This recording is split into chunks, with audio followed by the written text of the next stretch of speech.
Hey friend, thank you so much for joining me for another episode of Disrupting Divorce, Conversations for Women. I'm your host, Rhonda Noordyk. I'm a huge financial advocate for women going through divorce. When I'm not recording a podcast, facilitating my signature bridge program, or strategizing with women one-on-one, you'll find me in the gym watching my 3 teenage daughters play sports. You know, one of the biggest challenges going through divorce is you don't know what you don't know, right? So I want to ask the tough questions so that you get the answers that you need. This episode has been sponsored by the Women's Financial Wellness Center. To learn more, go to wfwcdivorce.com. Be sure to subscribe to Disrupting Divorce Conversations for Women podcast so you never miss an episode.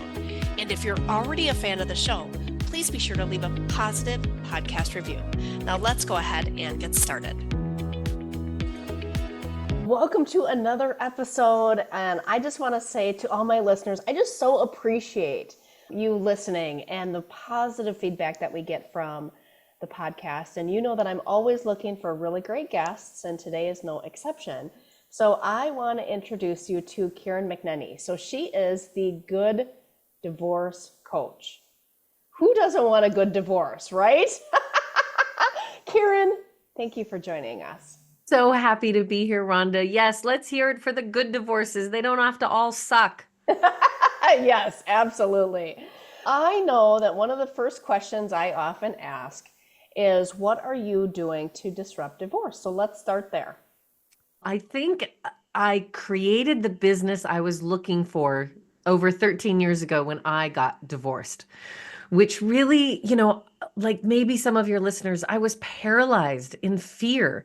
The idea of divorce, not about being re-singled, not about co-parenting across 2 homes, but literally the experience of divorce sounded so traumatic. And what we typically hear is that it will be full of despair and destruction and debt, and you will end up as an enemy to someone who you once loved and that you're going to have a forever relationship with. And honestly, I could not face that truth until I also found myself realizing I also cannot face a forever relationship in marriage with this man. I know we're going to have a forever relationship. Our DNA are entangled. There is going to be graduations and grandbabies in our life together. So I set out many years later. Our kids were 5 and 7 when Michael and I divorced. They're now 18 and 20. So we've gone from kindergarten to college, the entire journey. And I'm here to remind everybody, 18 is not when this business stops. Definitely not. There is a whole nother chapter of that last phase of adolescence, 18 to 25, when our children are really trying to stabilize their life and they still need the support of their co-parents. So part of how I really wanted to step forth and part of my advocacy work in this field of disrupting divorce as we know it is to change the narrative, change how we support individuals, and actually change how we do it. So in the Good Divorce experience, my ideal clients are the parents who've made the decision. Nobody's called a lawyer. Nobody's told the kids. There's not been a big broadcast. We haven't started to vilify each other in our shared community. They immediately start by calling me as their divorce consultant. And rather than weaponizing divorce and everyone lawyering up and going into their corners and realizing, oh, we have this pile of assets we need to divide. Lawyers are great at helping us get divorced, but they're not highly skilled at helping us know how to be divorced. Right? That journey and that story between 2 people is the thing that's long lasting. And so finding how we're going to emotionally regulate during this process, unraveling our family across 2 homes, and realizing that divorce doesn't exist to make things worse, right? If you want it to get worse, stay in a bad marriage. Yeah. It will probably get worse. So can we stop weaponizing divorce, particularly when it's 2 parents who are going to have a long-standing relationship and that so much harm can be done in the divorce process, but actually see it as a tool of transformation as we renovate a family, not tear it down and burn it up. Yeah, no, absolutely. Absolutely. And I know that we're going to be talking about transitions today, right? And divorce is definitely at the top of the list, right, of challenging transitions, right? Life transitions, stressors and things Right. that, that we're dealing with that we want to make sure we're doing it in the best way possible. And when I think at the end of the day, for me, it comes down to conversation, right? And helping people show up to those conversations in the best way possible. Hmm. And so let's talk a little bit about that. So let's talk about some ways that, because I'm all about the practical, right? Some ways that people could show up, right, as they're going through this transition to do it not only well for their kids, which everybody would argue that's at the top of the list, as it should be, but also how they can show up and do this well for themselves. Absolutely. So let's just start with communication, Rhonda. I think we always talk about how important that is. So specifically, we have a lot of narrative around how to tell the children. To me, it's not just what we're going to say, it's also when are we going to say it? What's the location we're going to say it in? What is the time of day we're going to say it in? Do we have a 13-year-old and an 18-year-old in the family? That's probably two different conversations. So I will spend several sessions, several hours just working on the strategy behind that conversation. A lot of times, a Saturday morning where there's a weekend that follows, time for processing is when that might take place. We talk about the words we're going to use and we unify that message so that it's coming from the very beginning, right out of the gate. It's mom and dad, or perhaps you're a same gendered relationship, but it's both parents together who are sitting there so that the parents are communicating to the kids, we're your parent team. That's not going to change.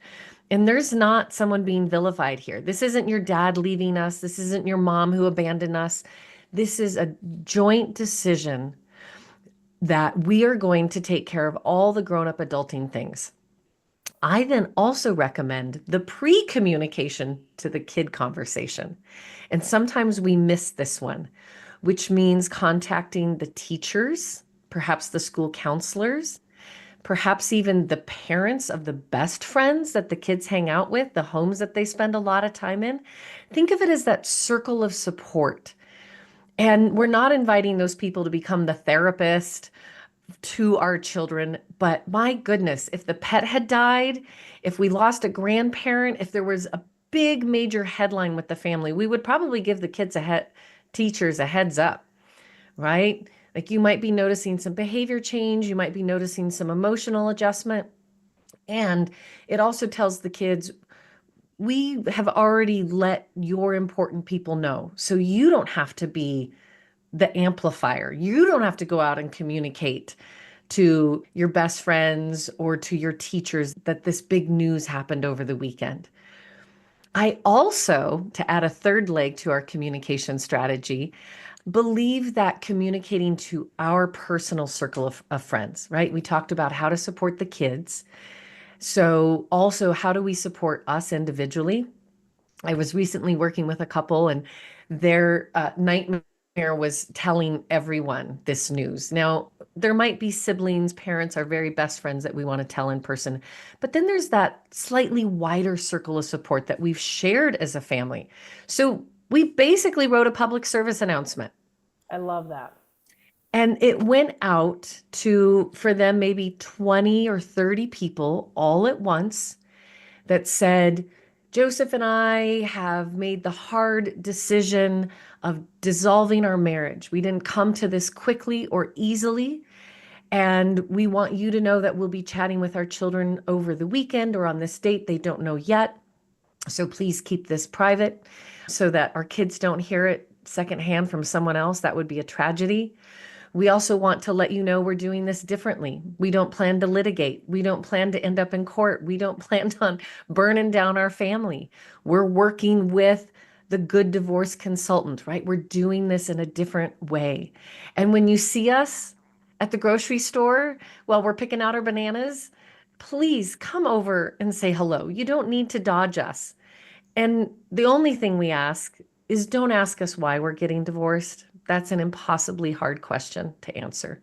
But by all means, ask us how we're doing and show up with a casserole. You know what we say? if my husband had died, I would have had such a different kind of circle of support. But I Yeah. think we're awkward around divorce still, and there's shame around it, and we get isolated. So that's one of those self-care things that we can do is how to support our community to know how to interface with us.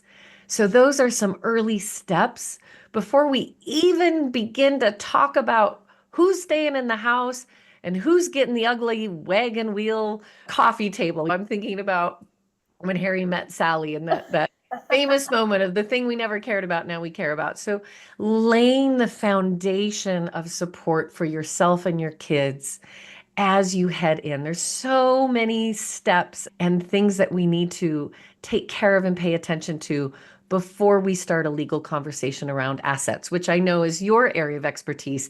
And how lovely it would be to have two adults who are emotionally regulated, that the kids have already been taken care of and are stabilized, and we've made some early decisions about how we want to treat each other so that when we go into negotiations, it's actually probably going to be more beneficial for both of us. Yeah. No, absolutely. Absolutely. And the communication side I've always been super passionate about that, probably because my undergraduate I'm a communications major with a journalism emphasis. I love communicating. I think it is so important. And I think at the end of the day, sometimes people just need somebody to lead the conversation. And my thought around the PR, right? Like getting a message out is what a gift. Like you would say, stay ahead of the headlines, write your own headlines, control the narrative. Yes. It's Yes. total journalism, right? I'm a communications director. I'm a risk management director. I'm a project manager, right? All of these things to Yeah. support the clients through this long journey. So when they come out the other side, they're intact as co-parents. I'll say your marriage is ending, not your relationship, Yeah. like ever. Yeah, absolutely. And when sometimes, again, to your point around the circles, right? What a gift to be able to say, hey, listen, I want to let you know privately what's going on. So I feel like there's this level of respect. I feel like you're setting the expectations. Yeah, if you see us, I don't want it to be awkward, right? Talk to us, right? I think Mhm. a lot of times people stay at a distance because they don't know what to say or how to say it. Yeah. And they do care deeply about the two people that are going through divorce Mhm. and they don't want to take sides and all of that Yep. jazz, right? And so this is just, you're giving them permission to stay engaged. You're giving them permission to ask how you're doing. You're Mm. giving them permission to bring you a casserole. I love it. I love Yeah. everything about that. And I know that one of the biggest challenges for the women that I work with is the how to tell the kids. And Yeah. I love the forethought into, okay, where and when Mhm. and Mhm. how. And good parenting as a whole is a unified front, right? If we can carry that through into this conversation, that makes sense to me. And it isn't about, we have to take so much of our pain and hurt, betrayal. There's so many complex emotions at this time, and just suspend those long enough to be on the same team when it comes to the kids, which is also with our friends. There's only one side here to pick, and that's the side of the kids. And I tell my clients, I don't actually work for you. I work for your children. I'm Hmm. protecting their future. So on their wedding day, they're not having to navigate your garbage that you didn't put out a long time ago and you're still carrying around. To what end? Right? There's a choice to be made. And in this process, I totally understand as a therapist, as a mediator, how those emotions can feel like a ping pong ball in a shoebox. Like they're all over the place, which is why I also choose to work with my clients together one week and the next week separately, and then together and separate. So during our one on one time, they can have their verbal vomit, they can have their big emotions, they can beat their chest and pound their fists and get it out. I say, write the dirty email, write the nasty gram, send it to me. We'll process it. And then we're going to take the three sentences that actually should be sent, right? That idea of ghostwriting and helping That's them right. to really learn how to communicate. And you can either fight to be right, or you can fight to make it right. And that's a conversation with our ego, and making it right long term is going to have a bigger dividend on your life. Yeah, absolutely. Absolutely. No, so much good in this conversation. I love it. So let's talk a little bit about, I know that the kids are at the forefront, and like I said, as they should be. But I also think there's an aspect of self care. I think there's Mhm. also an aspect of, okay, what is it that I want for my life? Because at the end of the day, the kids are going to be with us for a period of time. And so, what does life look like after that? We're going to be nesting regardless of whether we're married or not, but then we're single and nesting. There's a lot of emotion, I think, around that. So, let's talk a little bit about that. Yes, re-identifying as a single person. And I remember when I became a mother, there was a grief of identity and a grief of freedom. If anybody who's listening who's been a parent understands that in a light switch moment, your life is no longer yours. It's consumed by these children happily. And hopefully we can see that as a blessing and not a burden. So now you're re-singled and you're still parenting, but not all the time. And that can be just as jarring. I know for me, it was a shift of my house is full of friends and I'm making snack trays for everybody and there's slumber parties and we've got a fort built in the middle of the living room. And then boom, it's transition day. And the silence is so deafening. Hmm. It is shocking how unsettling those years, not just weeks or months, that you are readjusting of, okay, now I'm not cooking for a family. I'm not buying groceries for a family. If you're me, you're standing at the kitchen counter having chips and salsa and a banana for dinner. Because that's the energy you have. That's about what your soul can manage. And it's not worth going to the effort, right? So we have to recalculate. I am worth the effort to rejoin the gym, to make a plan on those early days. On transition day, I encourage you, listeners, to have a plan so that you are not left in the cavern of silence and emptiness. And that shift of I'm alone and feeling lonely to, oh, I'm alone and I feel complete. So it might be on transition day, you always have a dinner plan, or you always have a dog walk, or you always know that's when I'm going to go to the gym, that you have your own transition plan Hmm. as your kids transition out of your home. And some friends would invite me still to the neighborhood gathering and potlucks. And if they were my friends who had kids, I found it hard to go.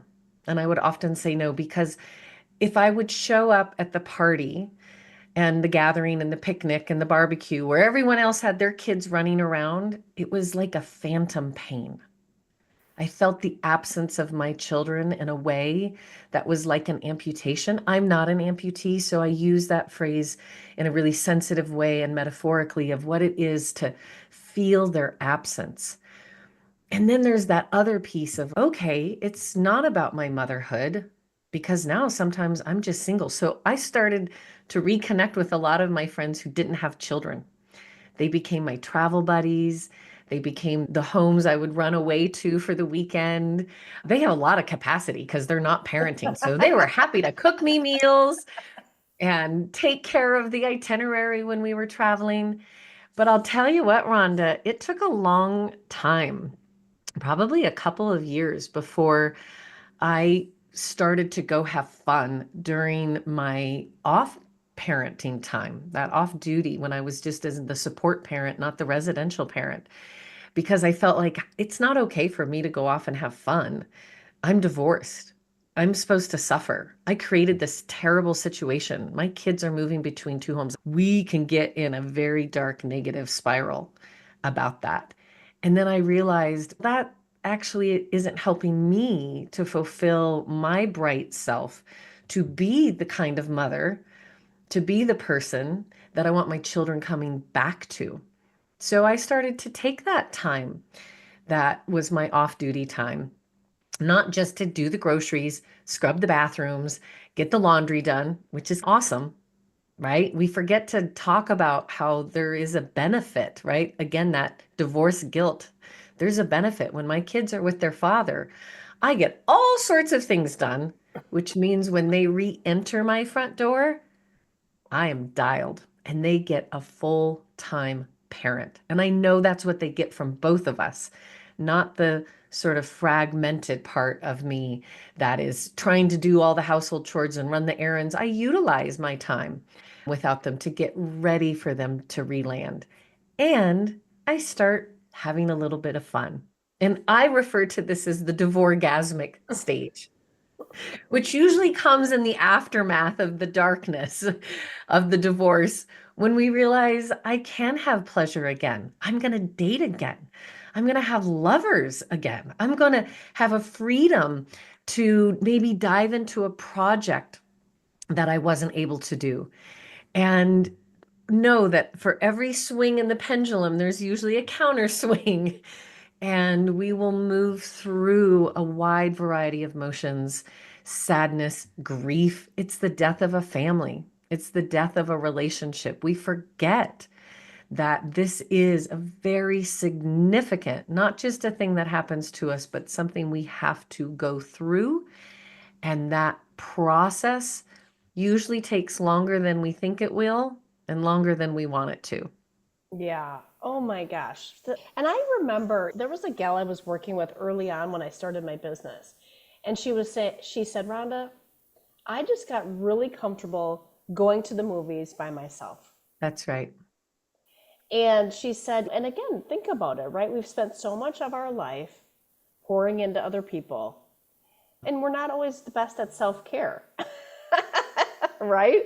And Yeah. now this is such a great opportunity for us to be able to revisit that and say, okay, what do I want this next chapter to look like? And oh, by the way, I do actually enjoy spending time by myself. Right? Yeah. I know people who sometimes look in on other good divorces and have kind of divorce envy. I don't want to be divorced, but you have a balance in your life. Yeah. And I've heard from clients as well when there is an imbalance on the domestic home front, there is an imbalance in our parenting load that, oh, all of a sudden we're a 50-50. Everybody's grocery shopping, everybody's doing laundry, everybody's running the carpool.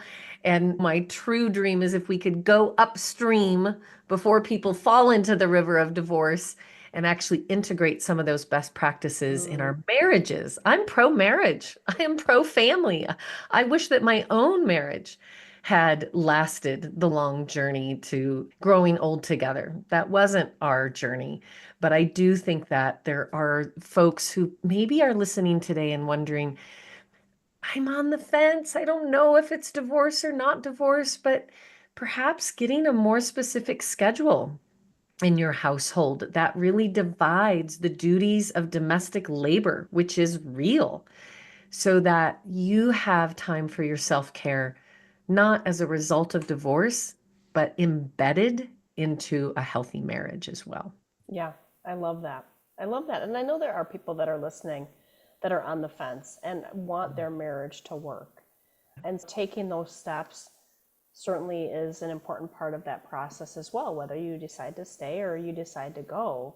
There's so many of the things we talked about today, Karen. It's like the communication, the scheduling, the strategy. And the reality of it is we are going to have life transitions, whether it's divorce, death, moving. It is part Kids of graduating life. and leaving Yeah, your home, right? exactly.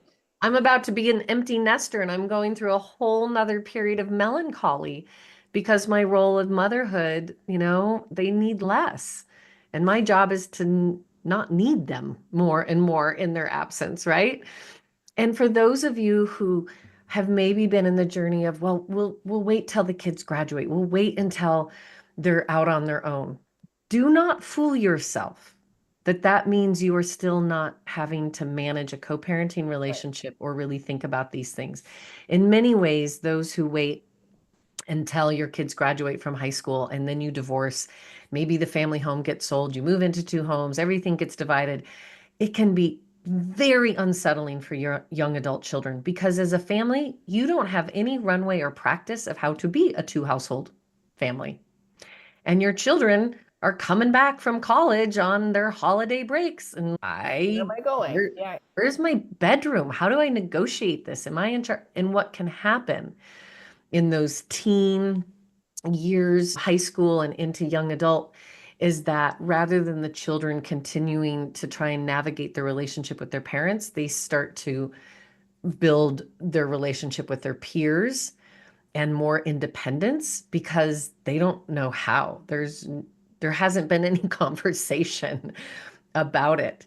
So you still very much are in a co-parent journey, particularly till age of 25. Once, if children are choosing to go to college, establishing their careers off your payroll, they pay their own insurance. They now have health insurance through an employer that might be longstanding. They have an apartment with their own set of dishes, right? Totally, totally. And my oldest daughter is a sophomore in college, and we've had this conversation with her. I'm like, gosh, what would you be doing if you didn't have a place to come home? Or where would you be going? What would that look like if we weren't helping support you with her car or food or whatever? And I'd be homeless. And she's got a job, but again, it's the paying for college. There is this window that's really tricky because the court system in a lot of states will look at 18, 19, when they're emancipated, which is a weird word for graduated from high school, and then going to college. And it's who's paying for what? Yeah. And the court system really doesn't want to a lot of times put those into the agreements because it's outside of their jurisdiction. Yep. And so there needs to be communication around who's going to pay for what and how are we going to handle it. There's some great apps certainly that can be able to help with that, but it's getting the buy-in to say, listen, once our kids turn 18, they aren't fully independent. No. You know, they still need support. They need emotional support. They need financial support oftentimes. It's just, there is a definite transition period for sure. And I think it leaves a lot of parents kind of feeling like they've been a top that's just been spun around. Okay, we've got through them graduating from high school, but like, how do we navigate this next phase of transition as their kids are transitioning into being more independent? They're transitioning into singlehood and all this kind of stuff. It's challenging. I think we could probably do a separate podcast just on helping young adult kids that transition period, because it is really challenging. And I know there's a lot of people that are feeling unsettled because they don't have that structure in place because the court system doesn't necessarily support it, and they're having a hard time getting the buy-in from their parents. So I know we don't have time to dive into that today, but I'm queuing up a second interview because I think, again, my listeners, I know that's something that would be very beneficial for them.